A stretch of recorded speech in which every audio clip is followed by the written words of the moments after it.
All right, so here we go. Basic muscle anatomy. So there's a lot of stuff on these slides that is obviously testable material. Think about big concepts, though. I'm a big concept person, and I believe that if you can understand some concepts, then you can figure a lot of other things out without having to memorize a ton of stuff. And so when I try and say, like, hey, think about just like flexing that muscle and how does that move something, try and think of those as I'm talking through these. Try and flex those muscles, try and do the poses that I'm doing. And that'll give you an idea of what muscles are doing what and how they move. All right. So let's go ahead, let's get started. These are the upper body muscles that you're going to be required for. And like I said in the other lecture, there's over 600 muscles, and we're obviously not going to tackle all of them. So we've got this upper body, we've got some on the lower body, and it looks like a lot, but these are the main ones that you're going to exercise or that most people exercise when they go into a gym. These are the most commonly hit ones, the muscles that people want to tone up or get bigger or whatever it may be. These are the most common ones. And then we've got our lower body ones.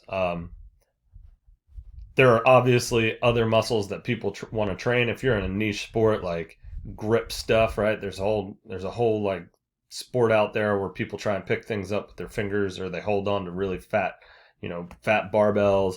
So obviously maybe you want to train some of the forearm muscles. Okay. Like I said, this is like a very basic thing. And so there's obviously a lot of other muscles. Obviously, there's some that you're going to want to train that we're not covering here. But again, big picture, not trying to slam you guys with a ton of anatomy stuff. That's not for this class. Let's go ahead and let's get started. So we've got pec major, pectoralis major. All right. This is what everybody, if you're a teenage boy and you want to go into the weight room, play football, everybody loves the bench. Everybody wants a big chest, right? So the primary actions are it flexes the arm, and remember that flexion of the arm is this motion going up. So it does flex the arm. It also adducts the arm. Again, adducting is pulling towards the body. All right. And then it rotates the arm medially. Okay. So it takes the arm and it moves it towards the center in a rotation. And so if you think about, flexing your chest, it does this right here, right? It flexes my arms up, it adducts my arms, and it also rotates my shoulders. That's how you get that big pec pose.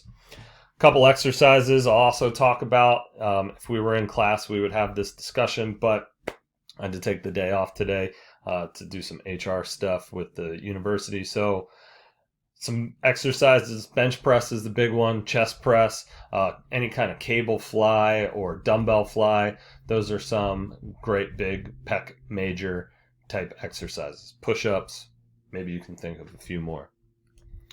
As we move on, we've got the traps, all right? That's Tom Hardy there on the right. All right, these are the Bane muscles. When Batman came out, everybody was like, how do I get jack traps like Tom Hardy, right? This is how you do it. Basically, your traps move any movement of your scapula. So those like winged bones on your back, right? So the traps elevate them, they also depress them, they also rotate them superiorly, and they also retract them, okay? So you can think of anything that you do with your traps, like shrugs, retraction, that's all of your trap movement right there. So think about this big concept. The traps just move the shoulder blades in basically all of the directions. All right. Some exercise for traps, obviously any shrugs, but then also anything that's going to obviously retract your shoulder blades. So band pull aparts, even dumbbell rows, face pulls, those type of things are going to hit a bunch of different areas of the trap. Everybody wants to just build these giant boulders on their neck, right? But the trap actually does a lot more. And so to hit the whole trap, you got to move those shoulder blades in a bunch of different ranges of motion. Biceps, right? Everybody loves biceps. This is probably the other most trained muscle out there.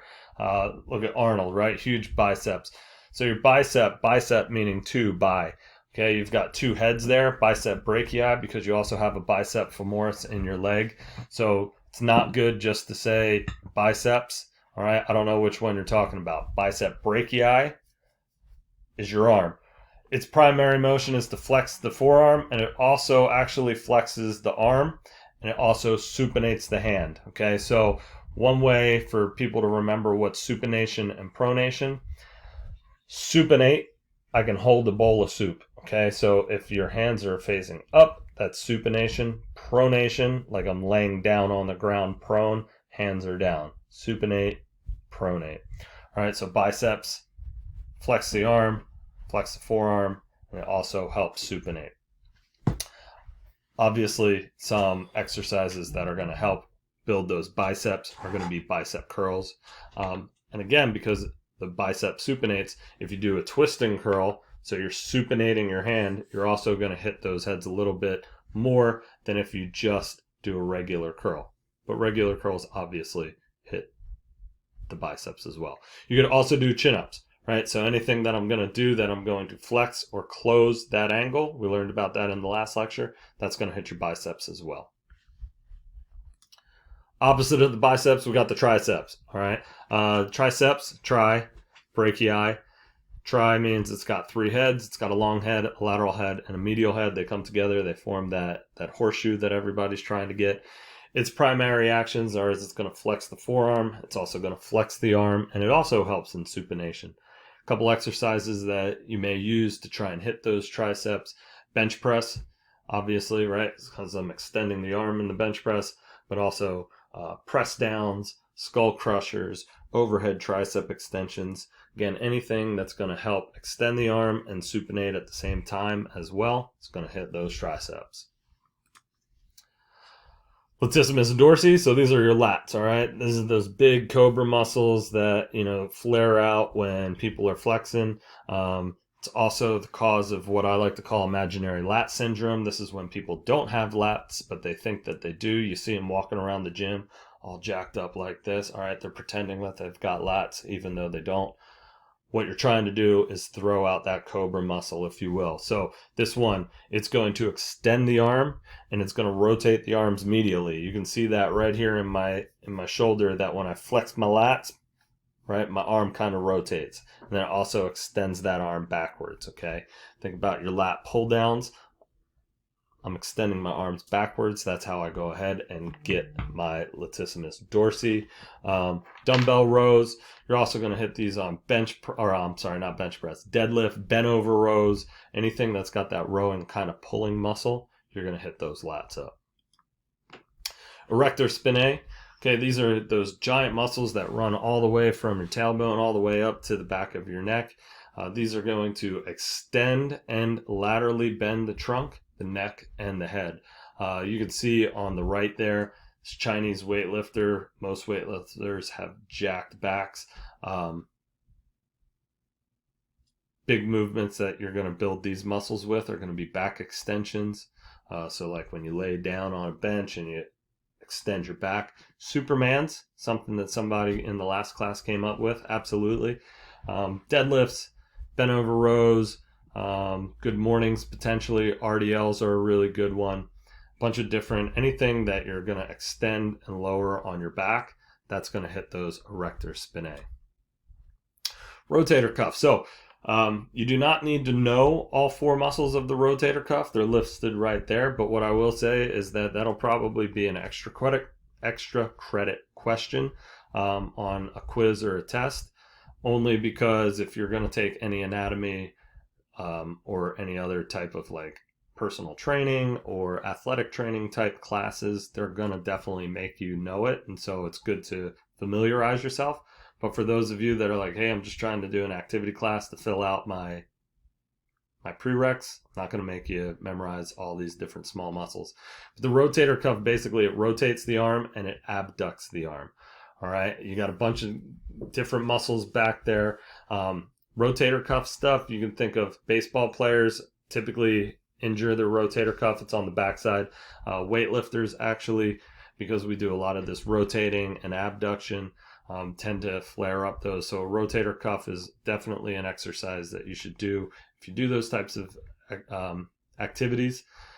Things with bands, a lot of people like to do like YTWs or band pull aparts, external, internal rotation with the bands. All of those things hit those smaller muscle groups in the back. Usually can't load these up super, super heavy, but it's really good to get some of those rotations in and those movements to try and get some blood flow and promote some healing and some growth excuse me, to the rotator cuffs.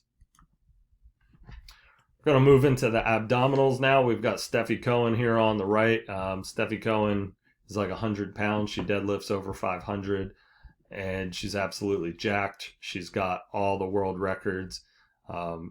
Absolute animal of an athlete, and you can see her abs really on display right there. So we've got abdominal, oblique, transverse abdominals, and then the rectus abdominis. So your rectus abdominis are what you see there, that six pack, right?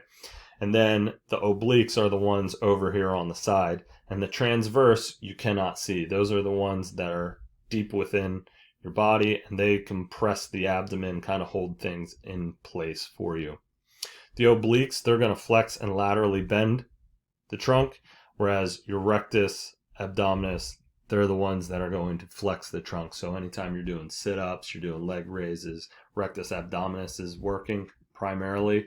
The obliques also help in that motion, but the obliques really get fired up whenever you do any kind of side-to-side type movement. And the transverse abdominals, they're working all the time. Anytime that like you have to support or stabilize your abs or your body, the transverse are working.